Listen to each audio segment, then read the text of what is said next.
All right. Hello, everybody. Doing a super quick live stream. I hope you guys can hear me. I'm just going to try and connect on YouTube myself. So if there's anybody in the chats, I'll be able to see it.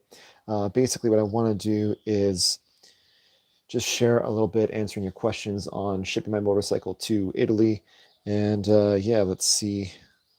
Nobody in the chat, but that's okay because I have all your questions already ready to go. So essentially, yeah, ship my motorcycle from Toronto to Rome to ride across Italy. And I've got a bunch of your questions. Let's get right into them. Jake M on Modern Vespa says, what bike are you doing this on and what's your route through Italy? Are you going to try and visit the Vespa factory in Pontedera? So I'm taking my 2011 BMW G650 GS, and the goal is kind of to try and recreate a trip that I did with my dad where I went from basically the northeast of Italy, so around Venice, down to the southwest around Calabria. We did that by bus, and I told him one day I'm going to do this by motorcycle, so that's kind of the goal.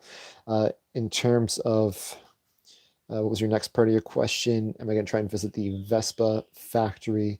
Um, I won't be doing the Vespa factory most likely, but I will be doing the Moto Guzzi factory. They don't do a factory tour, they do a museum tour, so I'll do that.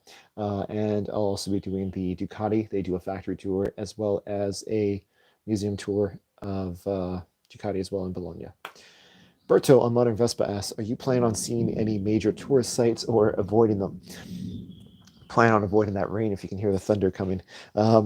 So some stuff I think it wouldn't be a trip to Italy without doing. So I will still be doing the big tourist hubs like Rome, Venice, Florence. I feel like it would be bad to go to Italy and not do that stuff. But there are a lot of alternatives that I'll be sharing with you guys. Going to be vlogging the whole thing. So for example, if you want to see a leaning church and leaning tower, you don't have to go to Pisa where there's just a zillion tourists taking the lame picture. No offense if you've taken that picture and gone there, I've done it. But you can instead go to like Modena where they have a leaning church and a leaning tower. It doesn't lean as much, but you have like 1% of all the tourists, so it's pretty awesome. If you want to go to Pompeii to see a Roman city that was destroyed when Vesuvius erupted, you can just go to Herculaneum. A lot less people, smaller site, but actually better preserved. No lineups. So little stuff like that I'll be sharing with you guys. So some tour stuff I'll definitely hit, and some stuff I will avoid and find alternatives for. What else we got next? Sunday Rider on GTAmotorcycles.com says, how long will you be there? I guess you looked into buying a bike or renting there and then selling before coming back, staying in any particular region, or just going around every day. When are you going? Okay, that's a loaded question. So basically, I'm doing 25 days across Italy. I won't be buying a bike here because in order to do that, you need to be a resident. And that can be you'd have to stay here for months to get your residency. It doesn't seem worth it, so I'm not doing that. There are certain companies that do allow you to buy a bike through them. You leave the bike in the company's name. These companies have good reputations. I just don't know that I want to deal with that kind of gray area. I'd rather have my own bike.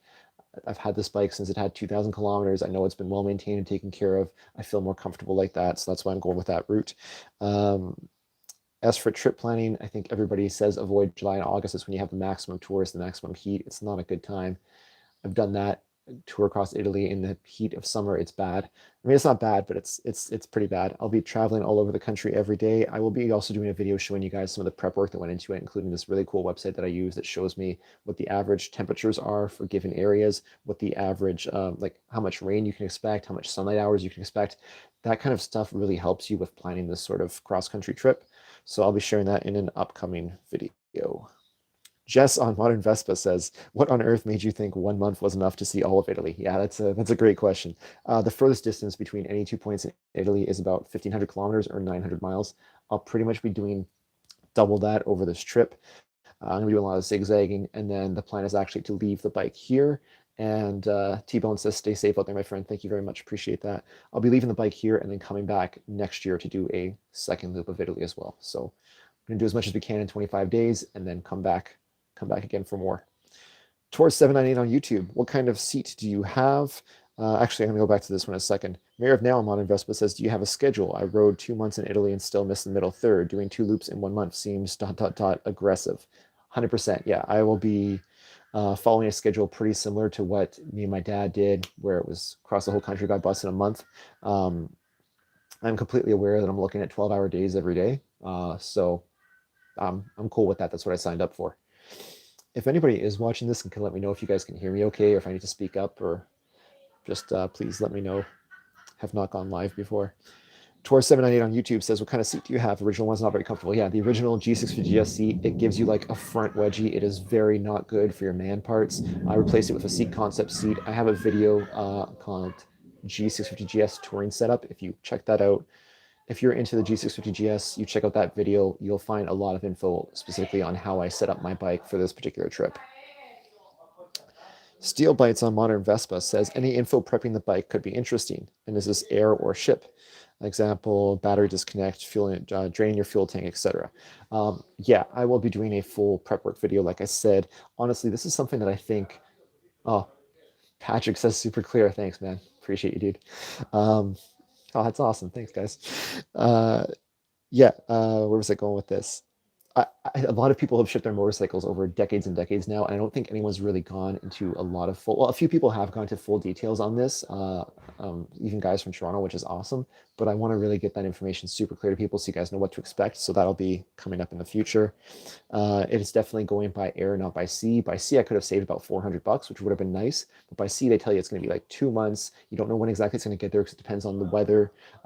If you could get there before your bike and then be stuck waiting in a hotel if the sea has bad weather, then you're paying $400 in hotel fees waiting, or you're paying $400 in storage fees between if it gets there before you do, blah, blah, blah. So long story short, going by air just seems a whole lot better. 250R Ice on GTA Motorcycle says, is it expensive to import the bike, get all paperwork, insurance? Did you explore rental/tour options? I know they have motorcycle type tours where they provide the bikes, blah, blah, blah. Yeah, so shipping was $1,200 US, which is not nothing, but it was a significant amount. But then I paid another $400 US on top of that when I actually received the bike in Rome. I still haven't done like a full-on Italian registration. It still has Ontario insurance, Ontario license plate, Ontario ownership, etc. And that's good for a certain amount of time, I think. I looked at the rental options and the touring options. For the short term, the rental options were okay, but they also sometimes have a number of kilometers you can do, number of days you can do that it's available, blah, blah, blah. The bikes tend to have a lot higher miles. For a long trip covering a lot of miles, shipping a bike that you got a good price on, that you can have set up your way and that you trust, I think is worth it. It was for me anyway. Yeah. At Mark Wallbank on Twitter, what's your cost/company is shipping it? Okay, so cost we cover, and I'll get more into it on my, I have like a whole Excel spreadsheet with like 12 different companies and what their prices were and what they were offering. I'll share that with you guys in the future. But the company I use is called Motorcycle Express. They were the second least expensive one. And the reason why I didn't go with the least expensive one was because Motorcycle Express, they actually shipped the motorcycle on the same plane I was on. So I knew if I touched down, my bike touches down, and just that was extra peace of mind. It was worth paying a couple $100 extra, I think. Matthew on GTA Motorcycle says, are you renting a house in Tuscany? I hear there's nothing available. Yeah, if I'm definitely not renting houses, that's for sure. Hotels, Airbnbs, that kind of thing. Maybe staying with some friends, whatever. I would say it's a good idea. Tuscany anywhere is popular. You want to book in advance. So for example, even if you want to see like the top of the Duomo in Florence, you have like a 10-day wait if you go online and try and book a spot right now. You can't just show up and wait in line. Definitely Italy now, especially after COVID, is somewhere you really want to do stuff planned in advance. And if you guys have any questions, comments, leave them in the chat section or whatever, and I'll check it out as I go along. Right now, I think we are all good, so I'm going to keep flying through these.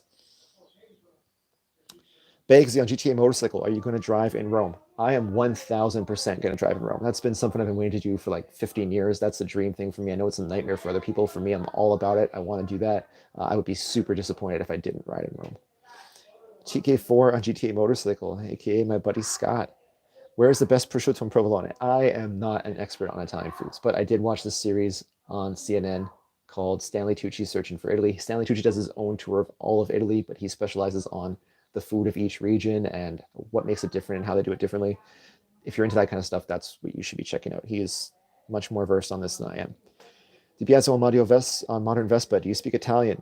Yes, functionally, like I know all the verbs. I just also know that I'm probably conjugating them wrong, but everybody seems to understand me and I understand everybody, so far so good. Bobo on Modern Vespa. Good luck, will be amazing. I just watched the Giro d'Italia and the roads look incredible. So that's like the Tour de France on bicycles, but in Italy, obviously. And I'm only bringing this up because I actually met somebody at a gas station here in Italy. He saw my Ontario license plate, and was like, hey, where are you from? And I said, Toronto. And he says, no way, I'm here for the Giro D'Italia. And I'm looking at him like, you don't look like you're here for the Giro D'Italia. And he says, I'm doing security for them. So he's about 40 minutes away from me, and we're both traveling across all of Italy, same place, same time. Uh, kind of neat. Small world after all. Yeah, like I said, if you guys have questions, just drop them because we are flying through these real quick. German GTS driver, modern Vespa. I take the liberty of pointing out that in Italy, if you ride without an approved helmet, or you ride hands-free, or with an incorrect seating position, or perform wheelies on your motorcycle, the cops can confiscate your motorcycle for up to 60 days. Did you know that? No, I did not know that. But thank you very much for that. I actually bought an AGV helmet right before this trip. So that is definitely approved over here. It's got that ECE 22.05 standard, so I'm okay. But I appreciate you looking out for me with the warning. So thank you for that. Giallo on modern Vespa. I'm almost out of questions. So you guys have any, please leave them, or this is going to be a really short live. Giallo on Vespa says, why not an Italian motorcycle? Because I have two perfectly good, well-equipped for touring BMW GS bikes, so it just makes sense if I was going to ship any bike anywhere, ship the GS over here. G-Baby Modern Vespa says, have you got all your gear together? Yes, and that was a bit of a crazy process, just getting everything together. And what really helped, to put in perspective, if you're planning a road trip, there's a lot of details to plan. If you're planning a road trip by bicycle, there's even more, or sorry, by motorcycle, there's even more details to plan. If you're planning this in a foreign country, there's even more details to plan. If you're planning on actually shipping a vehicle to a different country and all of the bureaucracy that comes with that, there was just so many details. Yeah, me doing wheelies, right? Actually, the guy who said that, I know a certain wheelie. Well, never mind. Anyway, yeah, there's so many details. So I bought this 8 foot wide dry erase board, and like it came with I think 3 or 4 different colors of dry erase markers. And once I could get all of the details out of my head, where I had to kind of keep track of stuff and just put it just right on my wall basically, and everything was color coded, life just became so much easier for planning this kind of thing. And yeah, little tips like that I'll be showing you guys in the future videos that just made my life super, super easy. Foggy Trekker says, safe trip, enjoy the riding. Thank you very much. Appreciate that. Where were we? Sunny S GTM says, do Sicily. Charming. The mountains, the views are amazing. Yeah, so there's going to be 2 tours. Both tours are going to be covering all of Italy, just they'll have a different focus. The first one's going to be a little bit more like 60-40 more towards the north, and then next year's tour is going to be 60-40 more towards the south. So this year I'm staying mainland. Next year, definitely hitting up Sicily and Sardinia. And Matthew Hatia on YouTube, sorry if I said that wrong. You said ask anything, right? What would you rate my bike out of 10? It's a Suzuki TU 250. As a beginner bike, solid 8 out of 10. Absolutely. Merkid on GTA Motorcycle. I have traveled all of Italy numerous times and always thought it would be a great country to cover on a bike. I figured that 3 continuous weeks of that would be perfect.